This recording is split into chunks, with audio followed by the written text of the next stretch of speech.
facilities for that, big man. I think if you're going to accuse people of racism, and I have a real vested interest in this debate, because I have been accused of racism simply for disbelieving Meghan Markle, who we now know was not telling the truth throughout that interview. And I feel very angry about that and very aggrieved about that. And I've seen friends of mine like Sharon Osbourne being removed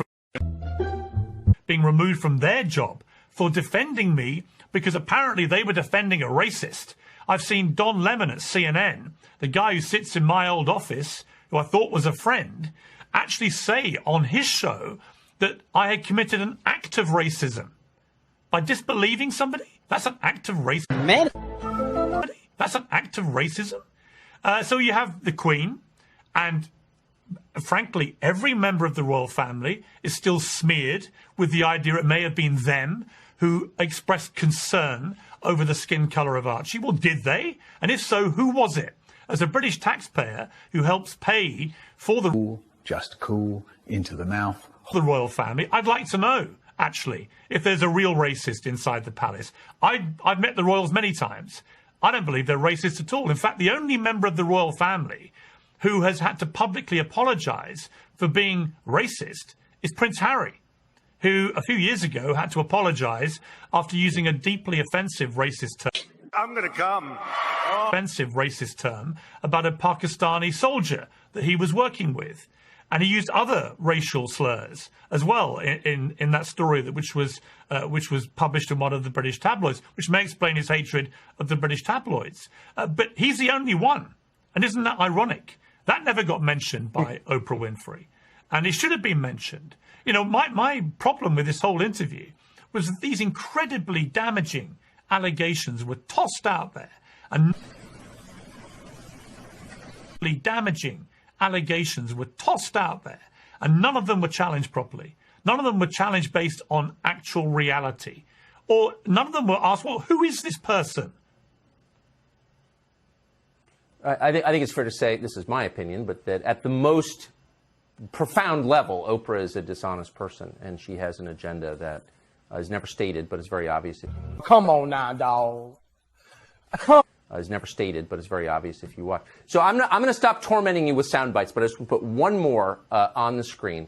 This was the moment that I think the fill-in weather guy shows up just to join the pylon and berate you, and the implication is that you're a racist. Here's the moment. Let me ask you honestly, on the issue of race, she has now got the whole of America and the worst of the world, frankly, looking upon the palace. For today. I said, wait a minute.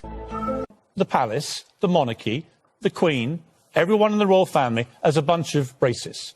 Is there a difference? If it was said, perhaps in all innocence, right, and they just said, oh, what colour baby might you have, without any suggestion of it being a concern or a worry if it had darker skin, would that in itself, would just the question be racist? That in itself is fine, but you have to think about...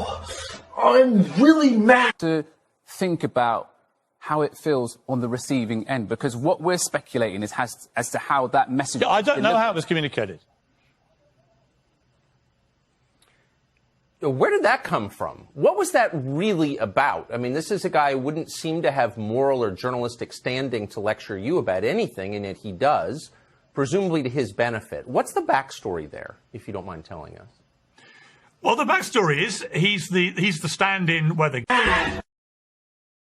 He's the stand-in weather guy who does the weather occasionally. He's not a journalist, but he's somebody that I've helped with his career a number of times when he's asked me to. And he's somebody who occasionally takes part in our debates in the way that you might see Al Roker do on the Today Show, similar kind of thing. But he's not there very often. But I had specifically asked for him to come in that morning because he'd sent me a private message in which I got you, homie. Let's go. He expressed, some concern about what he felt was I wasn't really understanding where Meghan Markle was coming from as a biracial woman. He was himself biracial, and he wanted to explain to her. I said, well, come on air. Let's have the conversation. But the moment he came on air, he came with a pretty premeditated attack on me on a pretty personal level. And frankly, I just wasn't going to have it. Now, I walked off for a few minutes. Then I realized this is stupid. I shouldn't have walked off. shouldn't have walked off. You know, you should always be able to have a debate. I was angry in the moment that he was trying to personalize this, make out I had some personal vendetta about Meghan Markle, which I don't. And I came back, and we then had a pretty lively and quite enlightening, like half-hour debate about this.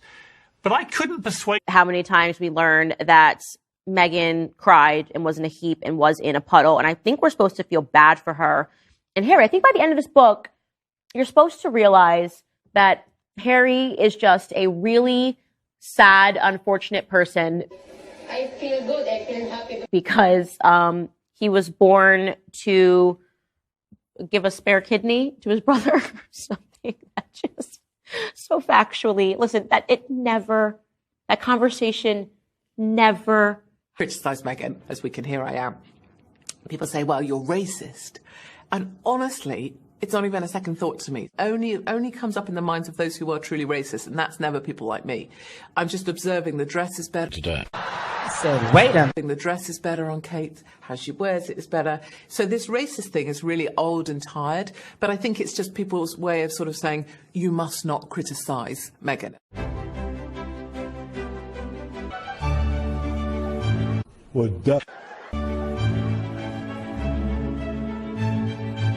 Back at Buckingham Palace, Katie Hopkins is still railing against Meghan.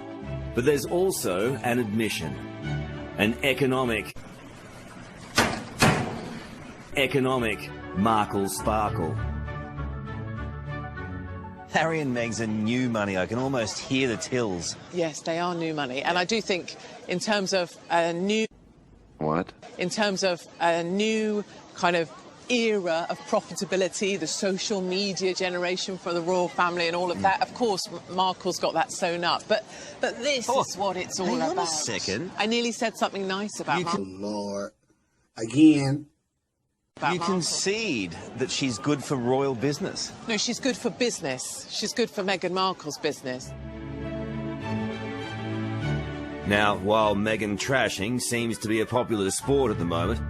Bam! Oh, bop! Popular sport at the moment... It also pays to remember her greatest supporter is also a great warrior. I think Harry's the most interesting part of this whole story. So true. Let's go. So that was this whole story. So true. He's doing his own thing. True. He's almost winding everyone up, going, come get me, because I'm after a fight. Oh, this is so true. And it is very much like he is just determined. Just cool. It's very much like he is just determined to go anti-establishment. He's flicking the V sign to everything that he was brought up by. So it's not Meghan. It's Harry's fault. It's Harry. Wait a minute. But Harry is redeemable because Harry was in a uniform and he was in a helicopter and he was in Afghanistan. Meghan was only ever in cheap movies.